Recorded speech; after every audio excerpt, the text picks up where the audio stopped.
Kembali kita melanjutkan cerita dari kitab Kejadian. Kita telah mengetahui Adam berbuat dosa.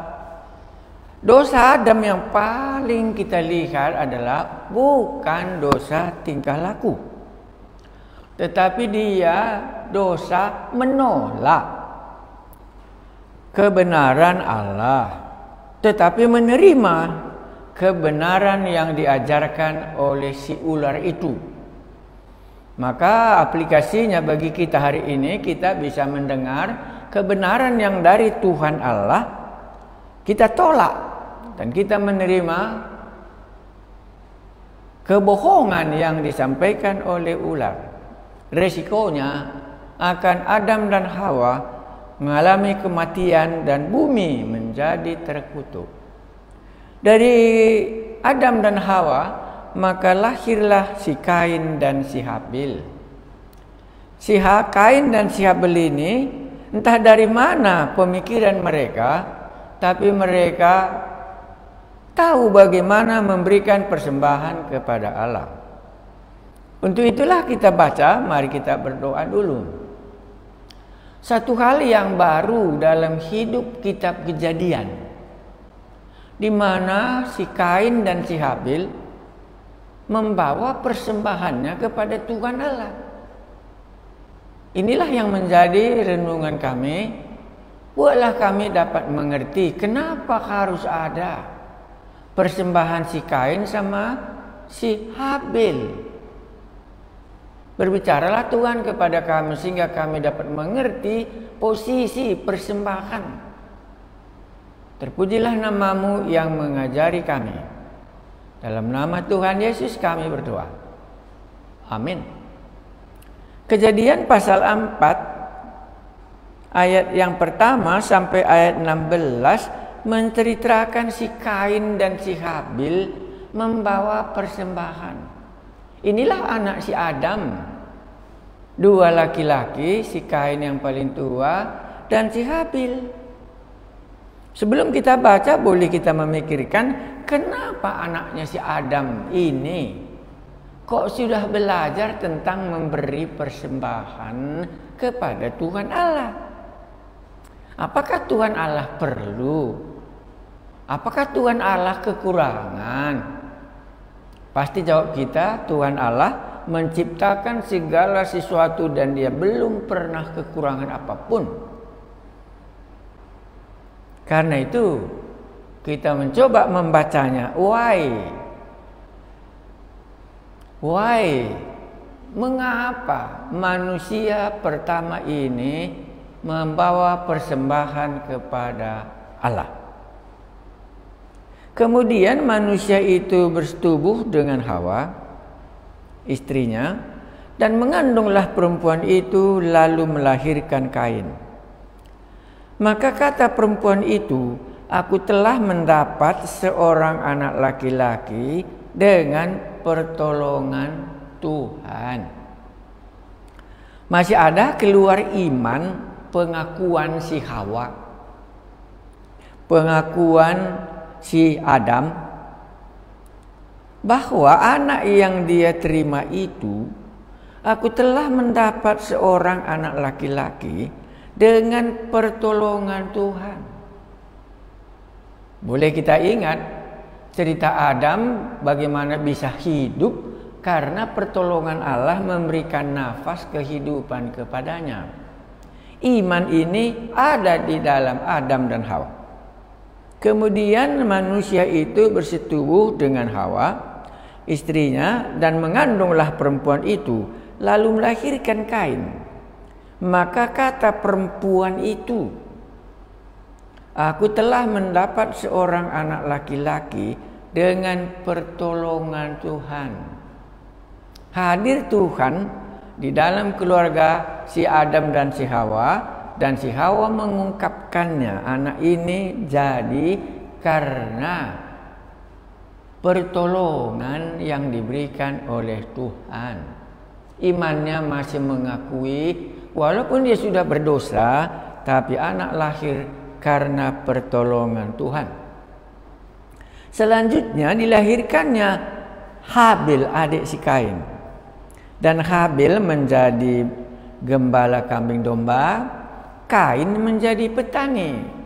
Dua karakter terjadi karena tanah sudah terkutuk, mereka harus dengan peluh jerih payah mencari makan. Si Kain menjadi petani, si Habil menjadi gembala kambing domba. Setelah beberapa waktu lamanya, maka Kain mempersembahkan sebagian dari hasil tanah itu kepada Tuhan sebagai korban persembahan. Ini yang menjadi renungan kita. Kenapa mereka memberi korban persembahan? Boleh nanti kita renungkan, boleh juga kita tidak renungkan. Hanya bagian ini rupanya penting bagi si Kain memberi persembahan kepada Tuhan. Habil juga mempersembahkan korban persembahan dari anak sulung kambing dombanya, yakni lemak-lemaknya.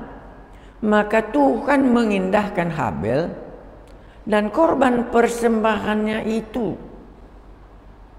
Makanya kalau dari ayat 4 ini kita harus berkata, persembahan seseorang tidak bisa dipisahkan dari persembahannya dan dirinya sendiri. Saya ulangi, persembahan seseorang tidak bisa dipisahkan persembahannya dan dirinya sendiri. Habil juga mempersembahkan korban persembahan dari anak sulung kambing dombanya, yakni lemak-lemaknya. Maka Tuhan mengindahkan Habil. Habil diterima dan korban persembahannya. Mungkinlah orang yang pintar dari kitab Imamat mungkin bisa mengatakan, karena manusia sudah berdosa, jadi hanya bisa mendekati Allah dengan melalui korban persembahan. Kalau korban persembahannya diterima, maka orangnya pun diterima. Dari pandangan kacamata buku Imamat. Tetapi Kain dan korban persembahannya tidak diindahkannya. Lalu hati Kain menjadi sangat panas dan murkanya muram. Rupanya yang paling sedih kalau kita memberi tidak diterima. Kain persembahannya tidak diterima, ataupun dikatakan di sini tidak diindahkannya. Allah tidak mengindahkan. Artinya itu tidak mengindahkan bagaimana? Membiarkannya di situ terletak. Kalau dulu persembahan diterima, itu datang api dari langit untuk menyatakan persembahannya diterima, maka persembahannya itu terbakar habis. Rupanya si Habil ini, si Kain ini, tetapi Kain dan korban persembahannya tidak diindahkan oleh Tuhan Allah, membiarkan di situ persembahannya itu. Makanya si Kain tahu bahwa persembahannya kepada Allah rupanya tidak diterima. Apa yang terjadi kalau persembahan tidak diterima? Lalu hati Kain menjadi sangat panas dan murkanya muram. Bolehkah kita aplikasikan dalam zaman gereja pada abad ini? Atau bolehkah kita aplikasikan dengan bagaimana kita memberi persembahan kepada Tuhan Allah? Apakah diindahkannya atau tidak diindahkannya? Hasilnya sangat panas hatinya si Kain karena Allah menolak persembahannya. Jadi persembahan kalau menurut kitab Kejadian ini bukan asal-asalan, tetapi rupanya serius. Side effect-nya juga serius. Baik, ayat 6. Jadi sudah ada dua persembahan. Persembahan si Kain tidak diindahkan oleh Tuhan Allah, tetapi persembahan si Habil diterima oleh Allah, maka si Habil pun diterima. Saya tidak hubungkan ini dengan persembahan yang dilakukan oleh Tuhan Yesus. Itu nanti. Ayat 6. Firman Tuhan kepada Kain. Sama kemarin firman Tuhan kepada si Adam, di manakah engkau? Firman Tuhan kepada Kain, mengapa hatimu panas dan mukamu muram? Rupanya seseorang ditolak oleh Allah. Hatinya menjadi panas dan mukanya menjadi muram, tidak mendatangkan kebahagiaan bagi si Kain. Firman Tuhan kepada Kain, mengapa hatimu panas dan mukamu muram? Apakah mukamu tidak akan berseri jikalau engkau berbuat baik? Tetapi jika engkau tidak berbuat baik, dosa telah mengintip. Ini pertama kali kita jumpa kata dosa. Dan di sini seperti dosa itu kata kerja ataupun noun mengintip. Dosa sudah mengintip. Kemarin ular yang memperdayakan si Adam. Di sini dosa sudah mengintip di depan hatimu. Pasti Anda katakan kalau mengintip itu pasti person. Seorang yang ada di depan sedang mengintip dia. Maka dosa di sini the evil one. Kalau dalam bahasa Inggrisnya kurasa the evil one. Dosa, setan sudah mengintip di depan pintu. Ia sangat menggoda engkau, tetapi engkau harus berkuasa atasnya. Menggoda untuk apa? Pasti menggoda untuk di bawah ini. Kata Kain kepada Habil, inilah yang digoda oleh si penggoda, inilah yang digoda oleh dosa, inilah yang digoda oleh the evil one, supaya Kain. Kata Kain kepada Habil, adiknya, marilah kita pergi ke padang. Ketika mereka ada di padang, tiba-tiba Kain memukul Habil, adiknya itu, lalu membunuh dia. Apa kesan kita terhadap si Kain ini? Dia yang tidak baik hubungannya dengan Allah, tetapi murkanya kepada si Habil. Kita boleh memperhatikan kalimat ini. Hubungan seseorang yang tidak baik dengan Allah, si Habilnya yang menderita. Firman Tuhan kepada Kain, di manakah Habil? Tuhan meminta pertanggungjawaban. Firman Tuhan kepada Kain, di manakah Habil, Kain adikmu itu? Jawabnya, aku tidak tahu. Apakah aku penjaga adikku?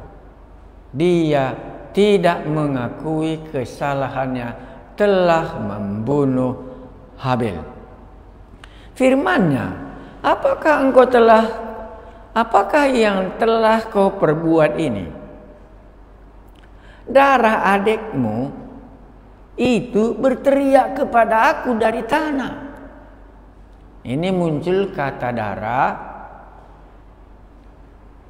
Bisa juga Anda katakan roh adikmu itu, darah adikmu itu berteriak kepada aku dari tanah. Boleh juga kita katakan yang diberikan Allah tadi kepada si Habil dan sekarang sudah dibunuhnya si Habil, yang diberikan Allah itu bisa berteriak. Firman-Nya, apakah yang telah kau perbuat ini? Darah adikmu itu berteriak kepadaku dari tanah.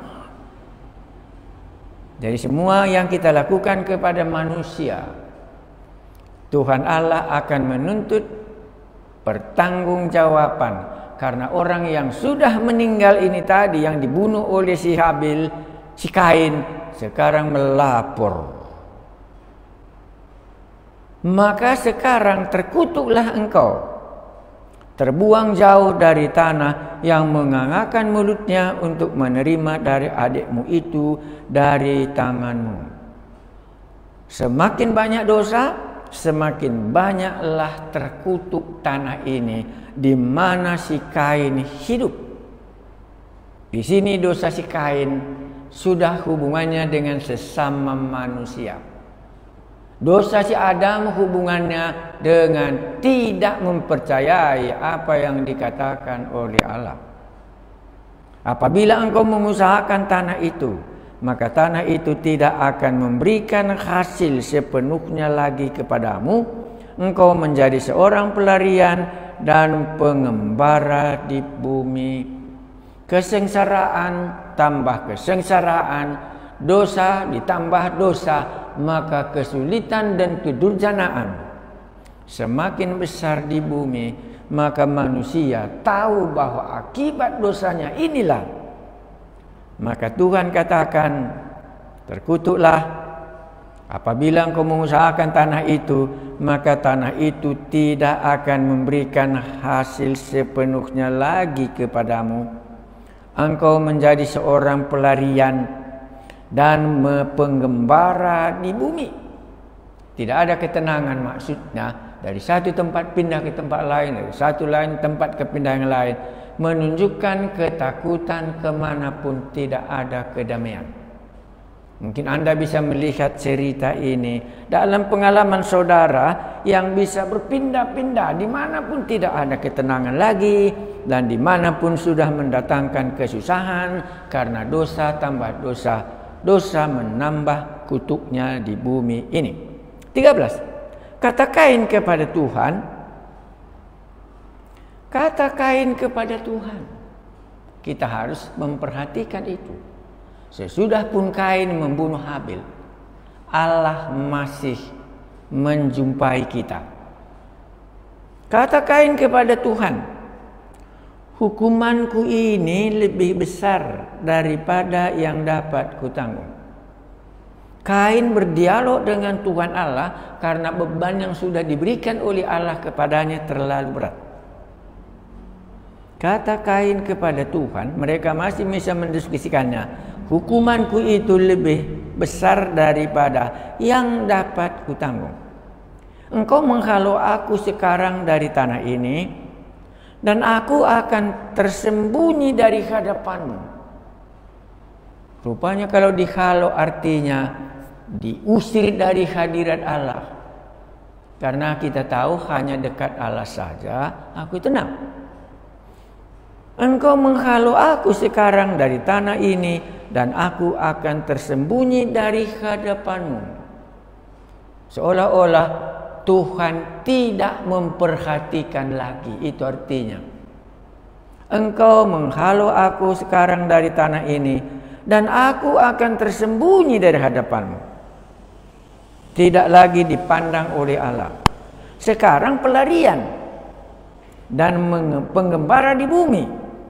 Maka barang siapa yang akan bertemu dengan aku, tentulah akan membunuh aku.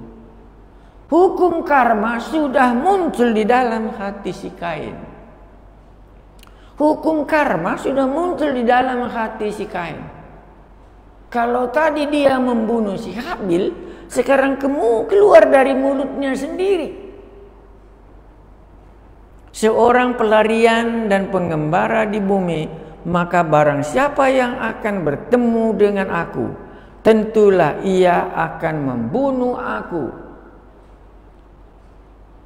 Apa yang dilakukan oleh Kain, dan dia sudah sadar, itu jugalah nanti yang akan dilakukan oleh orang lain kepadaku. Dia sudah dibayangi ketakutan dari semua tingkah laku yang dia perbuat. Apakah Anda sedang dikejar? Apakah Anda sedang dalam ketakutan bahwa apa yang Anda lakukan akan tumbuh dan akan menimpa diri saudara sendiri? Dari mana pikiran Kain bahwa dia akan dibunuh oleh orang lain kalau merantau? Bagaimana dalam pikiran Kain kalaupun dia tersembunyi dari hadapan Allah, jauh dari hadapan Allah? Siapa yang bisa membunuh si Kain? Kalau manusia pun hanya ada si Kain sama si Habil, Set pun adiknya belumnya lahir, maka Anda bisa katakan bayang-bayang hidup ini akan menjadi hantu. Bayang-bayang hidup ini akan menjadi hantu bagi si Kain. Belum ada manusia pada waktu itu selain si Kain, si Habil, si Adam, demikian juga si Hawa. Tetapi si Kain telah dibayangi bahwa nanti kalau aku merantau dan jauh tersembunyi dari hadapan Tuhan Allah, maka mereka akan membunuh aku. Hukum karma di dalam pikiran Kain muncul. Apa yang kutanam akan kutuai. Apa yang kuperbuat itulah nanti akan menimpa aku. Kalau aku membunuh si Habil, maka kalau nanti aku jumpa dengan orang lain, orang itu juga akan membunuh aku.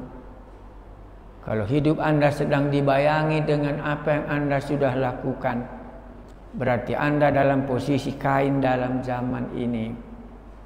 Barang siapa yang akan bertemu dengan aku, tentulah akan membunuh aku. Apa kata Tuhan? Firman Tuhan kepadanya sekali-kali tidak. Tuhan masih memberikan jaminan. Firman Tuhan kepadanya sekali-kali tidak. Barang siapa yang membunuh Kain, akan dibalaskan kepadanya 7 kali lipat. Allah masih menjamin. Engkau yang ketakutan demikian, dan hal itu tidak akan terjadi. Kemudian Tuhan menaruh tanda pada Kain supaya ia jangan dibunuh oleh barang siapapun yang bertemu dengan dia.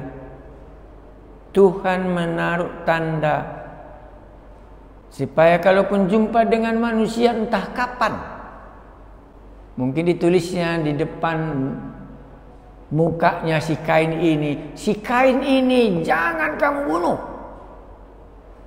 Ditaruh Tuhan tanda Allah, ditaruh Tuhan tanda membuat si Kain menjadi damai dalam perjalanannya. Lalu Kain pergi dari hadapan Tuhan. Kalau dari Taman Eden, Allah yang mengusir Adam dan Hawa.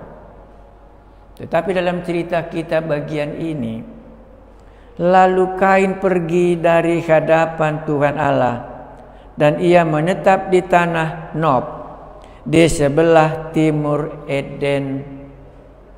Lalu Kain pergi dari hadapan Tuhan. Dia sudah menjauhkan diri dari sumber kehidupan tadi. Dan dia sudah meninggalkan di daerah di mana dia diusir. Sekarang Kain sendiri dalam kalimat yang menyakitkan ini. Lalu Kain pergi dari hadapan Tuhan. Mungkin saudara dan saya inilah pengalaman waktu kita berdosa.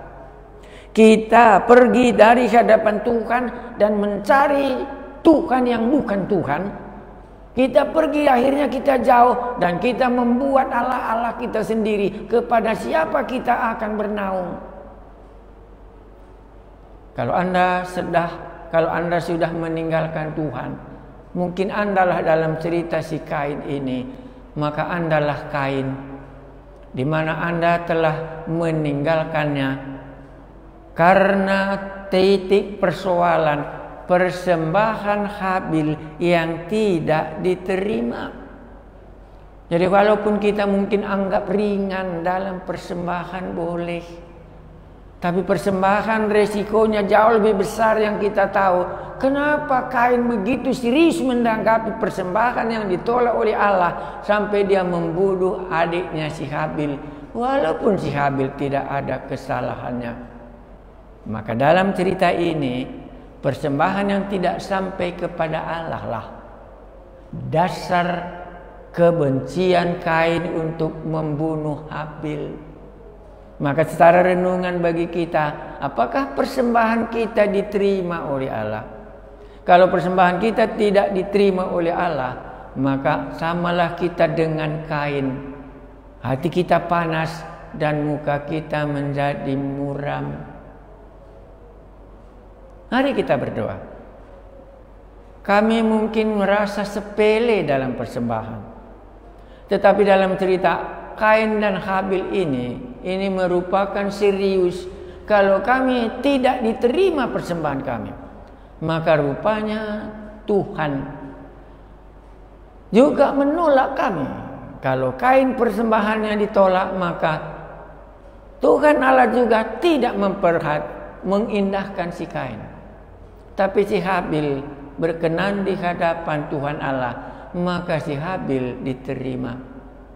Berilah kami dapat mengerti firman-Mu ini, karena inilah persembahan pertama kali yang kami jumpa di dalam kitab Kejadian.